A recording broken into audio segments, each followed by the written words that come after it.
So at Karl Bremer, we developed a brief survey to you can't really measure wellness. You'll talk to people that are smarter than I am about that. It's very difficult to measure it, but to get an idea of whether we really understood wellness and what our staff's concerns were so that we can respond to it. It's quite easy to assume that that's what's bothering a person, but it might not be. And the first phase actually started, I was just sitting in my office one day and I was asking myself sort of a month or two into this, if I could go back in time and give myself advice at the beginning of this, what would I tell myself? How would we do it different? I found that quite an interesting thought experiment. So I asked the question of my colleague that shared my office, and she had some really useful insights. It became a bit of a hobby. So I ended up just randomly stopping people in the passages and colleagues and asking them the question. We spoke to a whole bunch of people and then realized that it was valuable information, started putting these things together, and some themes emerged. And I think one of the big themes emerged, and I mentioned change management earlier, is that we say that in these kind of situations, we need to change manage more deliberately. Because what happened is there was such an incredibly rapid rate of data generation. The recommendations would change every 2 days. The rules would change every day, every 2 days. You might not even have been able to communicate your current way of working to your entire organization, and then a new way was coming in.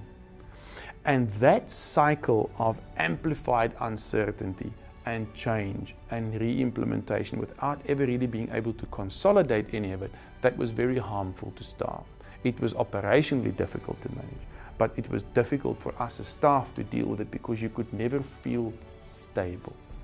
So one of the things that we did and continue to do is to change that cycle down. No major changes more than once a week. There was a series of virtual, obviously, but virtual weekly meetings that started some months ago to get people to think and talk with one voice. So in the same way that we learned that having a common enemy, i.e. COVID, can focus us to be extremely effective and flexible, in the same way having a common goal might do the same. And it was incredibly inspiring to see how people, independently of each other, in very different sectors of the system, were finding ways to achieve those goals. Let's do better, but also be healthier as we're doing it.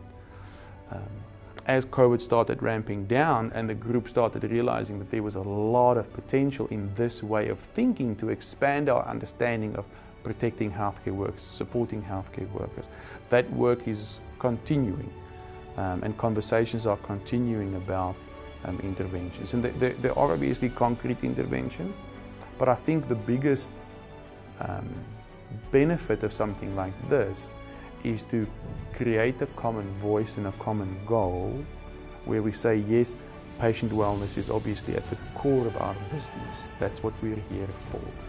But you can't work with broken tools. And also, as I said earlier, a healthcare worker isn't external to the public. A healthcare worker is the public. So it becomes important from the point of view of that individual, for that individual to be healthy and safe and well. But it's also important from the point of view of our organization, of our constitutional mandate as a human right to provide healthcare to everybody. You can't work with broken tools. One of the lessons we learned from talking to our staff and realizing that rapid, unconsolidated change was harmful is we slowed down our change management or our change and implementation cycles. And that certainly did help a lot.